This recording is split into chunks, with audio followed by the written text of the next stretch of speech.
ढेर को हटाने के लिए के नाम पर दिल्ली में आए थे, आज पूरी दिल्ली को ही कूड़े का ढेर कर दिया उन लोगों ने।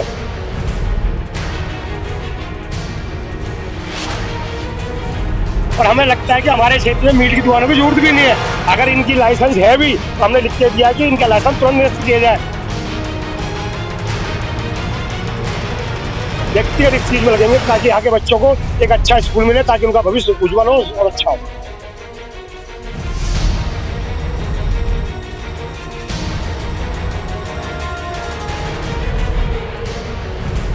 मतलब उनको सब पता, क्योंकि भारतीय जनता पार्टी के पार्षद नहीं परेशान है, आम आदमी पार्टी के भी पार्षद परेशान है, उनके मंत्री भी परेशान है। आपने रिकॉर्डिंग सुनी होगी, वो खुद कह रहे कि यार हमारी खुद नहीं सुनवाई हो रही।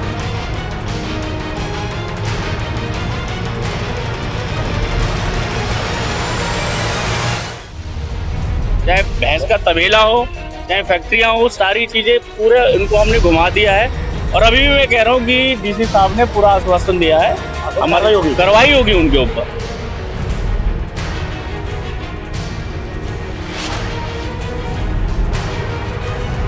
ऊपर सरकार किसी और की होती है और नीचे वाले को दबना पड़ जाता है।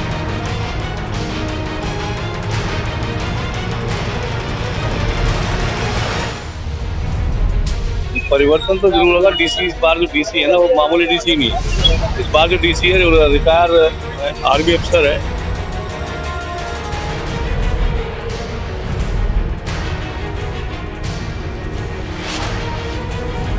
नमस्कार, आप देख रहे हैं टीवी 29। मैं हूं आपके साथ उमेश पाल। इस समय मैं मौजूद हूं सोनिया विहार वार्ड नंबर 249, जहां पर सोनिया विहार वार्ड में डीसी साहब का दौरा है। एक सेकंड सर, डीसी साहब एक सेकंड। आप आर्मी से रिटायर्ड हैं और डिसिप्लिन के लिए सर्विंग हॉस्पिटल है, लेकिन आर्मी जो है डिसिप्लिन के लिए खास कर मानी जाती है। यहाँ देखा जा रहा है जिस तरह से आपने जो दौरा किया, क्या क्या मेजर प्रॉब्लम आपको नजर आई इस वार्ड में? ये परेशानियां सारी पार्षद साहब ने मुझे पहले बता रखी है, हम इस पे काम कर रहे हैं। सफाई कर्मचारियों की कमी है, उस पर हम लगातार लगे हुए हैं। कुछ टिपर्स की कमी है, उस पे काम कर रहे हैं। जिस तरह से जींस की बहुत सारी यूनिट देखी आपने, भैंसों के तबेले देखे, बहुत जल्दी एक्शन देखेंगे आप उस पे। और जो आपके यहाँ जो हेल्थ ऑफिसर हैं, बहुत सारी मीट की दुकानें जिनके कोई लाइसेंस नहीं है, ढाबा, रेस्टोरेंट, होटल, उनके कोई लाइसेंस नहीं है। और यहाँ के जो अश्विनी कुमार नागर जी हैं, वो कौन नहीं उठाते? जितने भी आपने बातें कही, सबका सर्वे चालू है इनके साथ। ये सब देख चुका हूँ मैं, इन सब पे आप एक्शन देखेंगे। Thank you. एक्शन होगा सर? होगा क्यों नहीं, सब पे होगा। Don't worry. जी बताइए निगम पार्षद जी की यहाँ पर डीसी साहब का दौरा रहा, किस तरह का दौरा रहा और क्या क्या चीजें मेजर प्रॉब्लम आपने उनकी नजर में डाली? मीट की दुकानें हैं, उसकी भी अब फैक्ट्री के हम पहले भी दिखा दे चुके हैं एप्लीकेशन, और फिर आज दौरा करवाया, उसमें भी हमने दिया। सर ने ये कहा है कि इस पे अब जल्दी एक्शन होगा, ताकि हमारी सोनिया विहार की जो जनता इतनी परेशान है उन्हें आराम मिलेगी, राहत मिलेगी परेशानी से। अच्छा, यहाँ पर जितने जो अधिकारी हैं, क्या आप उनसे बात करते हैं, उन्हें समस्या यहाँ की अवगत कराते हैं, तो वो लोग सुनते हैं या नहीं? सुनते हैं, मगर उस पर कोई एक्शन नहीं लेते, इसीलिए हमने डीसी सर का दौरा भी कराया, आज वो एक्शन में भी आए।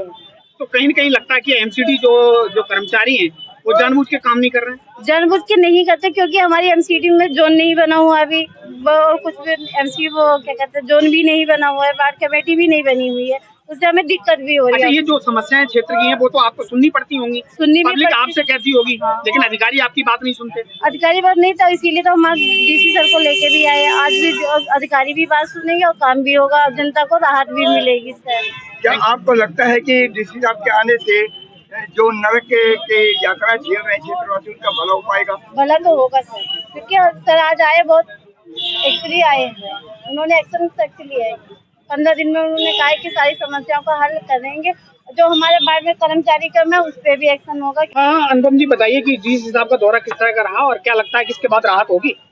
देखिए, आज हमने डीसी साहब से प्रार्थना करी कि डीसी साहब हमारे क्षेत्र में आई है, और डीसी साहब को हमने वो जगह दिखाई जिनकी सबसे ज्यादा समस्याएं थी, चाहे भैंस के तबेले हो जिनकी वजह से लोगों की उंगलियां उठती थी, चाहे जींस की फैक्ट्रियां हो, हमने यहाँ से लेके कमिश्नर तक को लिख के दिया है। डीसी की बात छोड़ दीजिए, हमने कमिश्नर तक लेटर दिए हैं। चाहे हमने अवैध रूप से जो मीट की दुकान है, इनके बारे में भी लिख के दिया है। और जितने भी हमारे कर्मचारी कम है, उनकी हम लगातार शिकायत कर रहे हैं कि हर वार्ड में 200, 250, 300 तक कर्मचारी है, वहाँ स्वीपर भी है, लेकिन सोनिया विहार में 70-75 सिर्फ मात्र कर्मचारी है, और उनमें भी कितने काम करते हैं आप उनके पीछे जाकर देख नहीं सकते आप उन लोगों को। शिकायतों के बावजूद अगर काम नहीं हो रहा, तो इसके पीछे क्या कारण मानते हैं आप? देखिए, क्या सबसे बड़ा कारण है कि दिल्ली के अंदर केजरीवाल की मेयर है, क्या नाम, आम आदमी पार्टी की मेयर है, और आम आदमी पार्टी की जब से मेयर बनी है दिल्ली का नाश हो गया। उन्होंने कूड़े को ढेर को हटाने के लिए के नाम पर दिल्ली में आए थे, आज पूरी दिल्ली को ही कूड़े का ढेर कर दिया उन लोगों ने। और सारे अफसर जितने भी है सारे कामचोर, में खुल के कह रहा हूँ, और सारे भ्रष्ट है। इनकी हम शिकायतें करते हैं, उनको लगता है कि भारतीय जनता पार्टी का पार्षद है। जितने भी भ्रष्ट कर्मचारी है वो सब इन्हीं वार्डों में घुसेड़ दिए जाते हैं ताकि वो बदनाम हो। आपके वार्ड में अगर पूछा जाए तो टोटल कितनी मीट की ऐसी दुकानें होंगी जिनके लाइसेंस हैं या जिनके लाइसेंस नहीं है? मैं लगातार समय समय पर इनकी शिकायतें करता रहता हूँ, और कई बार हमने इनकी चेक करवाई, और हमें लगता है कि हमारे क्षेत्र में मीट की दुकानों की जरूरत भी नहीं है। अगर इनकी लाइसेंस है भी तो हमने लिख के दिया कि इनका लाइसेंस तुरंत निरस्त किया जाए, लेकिन ये ऊपर से लेन देन करके ये दोबारा लाइसेंस ले आते हैं। लगभग 40% दुकान ऐसे जिनके पास लाइसेंस है, 60% वो लोग हैं जिनके पास लाइसेंस नहीं है।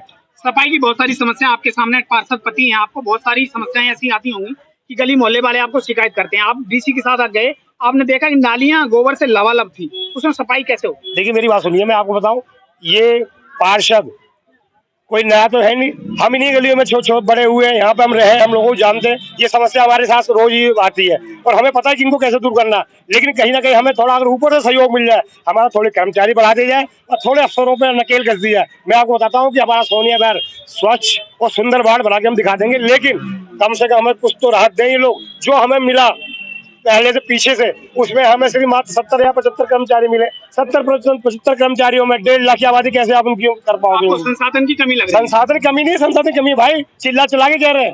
हम कमीशन से मिल चुके हैं, हम जहाँ जहाँ जा सकते थे, जहाँ तक हमारी पहुँच से वहाँ जा सकते हैं। कुछ हद तक ये डीसी का दौरा होने के बाद कुछ समस्या सोल्व होंगी? देखिए डीसी साहब बहुत ईमानदार सुलझे हुए व्यक्ति है और डीसी साहब तुरंत फैसला भी लेते हैं। डीसी साहब को आज उन्होंने जाके देखा, एक सबसे बड़ी हमारी समस्या थी हमारे क्षेत्र में स्कूल का ना होना, एमसीडी का स्कूल हमारे क्षेत्र में नहीं है। आज उनको सच में लगा कि हाँ कितनी बड़ी परेशानी है। उन्होंने कहा कि जो आपके पास जगह दिखाओ, जगह दिखाइए। अब वो व्यक्तिगत इस चीज में लगेंगे ताकि यहाँ के बच्चों को एक अच्छा स्कूल मिले, ताकि उनका भविष्य उज्जवल हो और अच्छा हो।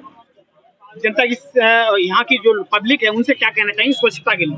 मैं स्वच्छता के लिए वही कहना चाहूंगा, आप सबसे मैं अनुरोध करता हूँ कि हमने जगह जगह हमने डस्टबिन रखवाए हुए हैं। आप लोग डस्टबिन में कूड़ा डालें, नाले में ना फेंके। दूसरा, अगर कोई शिकायत हो तो पार्षद का नंबर हर बोर्ड पे लिखा हुआ है, आप फोन कीजिए, तुरंत कार्रवाई ना होती हो तो अगले दिन करिए। 100% मैं खड़े होकर क्या करवाऊंगा। ये हमने पहले भी कहा तो आज भी कहा, जिसका फोन आ जाता है 24 घंटे के अंदर वह कर्मचारी जरूर पहुंचते हैं। जी राजेश राज जी, बताएं कि आपके एरिया में, लगभग आपके घर के आसपास के एरिया में दौरा हुआ जहाँ पर बहुत सारी समस्याएं हैं, आप भी कई बार मुझे अवगत कराते रहते हैं। डीसी के दौरे के बाद लगता है कि कुछ हेल्प मिलेगी? देखिए ये जो समस्याएं आ रही थी, चाहे भैंसों की डेयरियां हो, चाहे फैक्ट्रियां हो, आज डीसी साहब को इसीलिए दौरा कराया गया क्योंकि लगातार शिकायतें आ रही थी। पूरी टीम लगी हुई थी कि कैसे इस चीज को दूर किया जाए, और डीसी साहब ने हमें आश्वासन दिया है इन सब पे कार्रवाई भी होंगी और जो सफाई की जो शिकायतें आ रही थी वो सारी दूर होंगी। डीसी साहब ने आज ये आश्वासन दिया। अच्छा, चूंकि डीसी साहब को तो सब लोग नहीं जानते हैं, लेकिन गली मोहल्ले के लोग आपको जानते हैं, कार्यकर्ताओं को जानते हैं, निगम पार्षद को जानते हैं, निगम पार्षद पति को जानते हैं, और शिकायतें तकरीबन आप लोगों से करते हैं। अभी हमने देखा भी कि कुछ लोग जो है जब डीसी साहब जा रहे थे तो आपसे शिकायत भी की जा रही थी कि मेरी गली करवाओ, ये करवाओ। जी जी। तो क्या लगता है कि ये अधिकारी कहने के बावजूद भी काम नहीं करते? देखिए, हम जिस तरह हमारी पब्लिक हमें कहती है, हम आगे इस चीज को आगे बात रखते हैं। सफाई भी होती है, ऐसा नहीं कि सफाई बिल्कुल भी नहीं हो रही, सफाई भी हो रही है, मगर कुछ गलियां रह जाती है क्योंकि यहाँ पे सफाई कर्मचारी बहुत कम है। और इसी चीज के लिए आज हमने डीसी साहब का दौरा करवाया था। आपके एरिया में बहुत सारे देखा जाए तो भैंसों के तबेले यानी कि डेयरी, और दूसरी बहुत बड़ी समस्या है जींस यूनिट की, जिसका पानी का सबसे ज्यादा जो फ्लो हो रहा है नालों में, वो जींस की यूनिट की वजह से है। क्या कहना चाहिए? देखो बॉस, हमने आज जो एक एक चीज दिखाया डीसी साहब को, चाहे भैंस का तबेला हो, चाहे फैक्ट्रियां हो, सारी चीजें पूरे इनको हमने घुमा दिया है। और अभी भी मैं कह रहा हूँ कि डीसी साहब ने पूरा आश्वासन दिया है, हमारी कार्रवाई होगी उनके ऊपर, क्योंकि हम लोग भी झेल चुके, हम लोग भी परेशान हो चुके हैं। ऐसा नहीं कि हम भी उन्हीं लोगों के बीच में रहते हैं, जैसे पब्लिक है हम भी है, वो लोग हमें कहते हैं। हमने आज जानबूझ करके डीसी साहब का दौरा उन्हीं जगहों पे हमने दौरा करवाया और उम्मीद है कि जनता को इस चीज की सुविधा मिलेगी और राहत भी मिलेगी और उनके ऊपर कार्रवाई भी होगी। लगातार ये भी देखा गया है कि अधिकारी आते हैं, आश्वासन देकर चले जाते हैं, लेकिन धरातल पर फिर वो कार्रवाई नहीं होती। इसके क्या कारण? देखिए, ऐसा नहीं है कि आश्वासन कार्रवाई भी होती है। आज हमने बोला है और देखते हैं आगे क्या होता है, फिर हम बुलाएंगे, फिर हम दौरे करेंगे। आज डीसी का दौरा रहा तो क्या लगता है कि आपको आपके क्षेत्र की समस्याएं कुछ सॉल्व होंगी? बिल्कुल सॉल्व होंगी, क्योंकि आज डीसी साहब आए थे। डीसी साहब खुद अपने संज्ञान में लिया है और अपने साथ स्टाफ लेके आए थे। जो भी परेशानियां नजर आ रही थी वो साथ के साथ अपने पीए को नोट करवा रहे थे और उस पर तत्काल एक्शन लेने को भी बोला था। अच्छा, युवा मोर्चा के आप मंडल अध्यक्ष हैं और आपको भी भारतीय जनता पार्टी के कार्यकर्ता होने के नाते लगातार आपको सूचना मिलती रहती होंगी, लोग शिकायतें भी करते होंगे, तो कैसा लगता है आपको? बस यही बात है ना, क्योंकि देखिए बहुत सारी, क्योंकि पॉलिटिक्स में ये सारी प्रॉब्लम आती हैं कि ऊपर सरकार किसी और की होती है और नीचे वाले को दबना पड़ जाता है। बहुत बार दबना पड़ता है। हम बोलते हैं कि जी हम शिकायत करेंगे ऊपर, वो शिकायत कर लो, शिकायत से क्या होगा, ऊपर हम ऊपर वाले से सिफारिश लगवा लेंगे। तो ये सब कहानियां चलती रहती हैं और एक उम्मीद है कि हमें कि डीसी साहब आए हैं, डीसी साहब का दौरा रहा है, उन्होंने समस्याएं को सुना है और उसको सॉल्व करने का आश्वासन हमें दिया है। पार्षद अपनी तरफ से पूरा प्रयास कर रहा है, उसके प्रयास में कमी नहीं। अभी हमारे ऑफिस पे मंगलवार को, आप जाके देखो, मेरे ऑफिस लिखा हुआ है, प्रत्येक मंगलवार को सुबह 9 बजे से 11 बजे तक जो हमने कहा था, वादा किया था कि आपका पार्सल आपके द्वार रहेगा, वो वादा पूरा किया है। प्रत्येक मंगलवार को यहाँ सिरपुर रोड पे आपने सबने देखा, इन्होंने देखा है ऑफिस मेरा, उस ऑफिस पे हमने एक बोर्ड लगवाया और हम पे बैठा भी शुरू कर दिया कल से इन्होंने। और ऐसा ही आगे की योजना भी है कि हम जगह जगह पे ऐसे बनाए, दफ्तर बनाए, तो पार्षद आपको नजदीक में रहे, तो जहाँ क्षेत्र की समस्या, जब हमारा प्रतिनिधि जनप्रतिनिधि हमारे पास होता है तो उस क्षेत्र में अपने आप ही साफ सफाई हो जाती है। छोटा सा सवाल परिवर्तन तो जरूर होगा। डीसी, इस बार जो डीसी है ना, वो मामूली डीसी नहीं है। इस बार जो डीसी है रिटायर आर्मी अफसर है, तो आर्मी अफसर आप जानते हैं वो अनुशासन के लिए और सख्त प्रशासन के लिए माने जाते हैं। तो हमें उम्मीद है, और युवा भी है, जो आज की डीसी है का जो दौरा हुआ है उसको देखते हुए हमें लगता है कि परिवर्तन जरूर होगा। आज 3-4 चीजें मुख्य रूप से बताई गई हैं।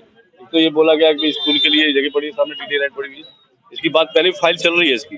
और डी साहब को दौरा इसी लेकर आ गया मेन बात पे कि ये स्कूल हमारा बन है, और डी साहब ने हमें इस बात का आश्वासन भी दिया है कि बहुत जल्दी इस स्कूल की फाइल चालू होगी। एमसीडी का प्राइमरी स्कूल यहाँ पे ये जगह, यहाँ पर आप चाहो तो जगह भी देख सकते हैं। जिस तरह से आपने कहा डीसी का जो दौरा हुआ, नॉर्थ ईस्ट जोन के जो डीसी थे एमसीडी के, उन्होंने दौरा किया सोनिया बेर बाढ़ 249 में। यहाँ पर सारी समस्याएं सुनी और लोगों से बातचीत की, और बहुत सारी समस्याएं ऐसी थी जैसे कि भैंसों के तबेले हैं, जो भैंसों की डेयरियां हैं, या फिर वहां पर जींस के यूनिट चल रहे हैं, या केमिकल की बहुत सारी गोदामें हैं, केमिकल की दुकानें हैं, जिनकी वजह से बहुत सारी समस्याएं उत्पन्न होती हैं। उनकी समस्याओं को सुपर डीसी जी ने और इस सबको निदान देने का आश्वासन किया है। और देखने वाली बात है कि आखिरकार इससे एमसीडी कब निजात पाएगी, यहाँ के लोग कब निजात पाएंगे, यहाँ के लोगों को इस समस्या से कब सॉल्व होते हुए नजर आएगा। ये तो बड़ी बात है कि जब होगा तब नजर आएगा, क्योंकि यहाँ पर समस्याएं बहुत सारी हैं और निदान के नाम पर सिर्फ और सिर्फ आश्वासन। कैमरा पर्सन प्रिंस सोलंकी के साथ में उमेश पाल, TV 29।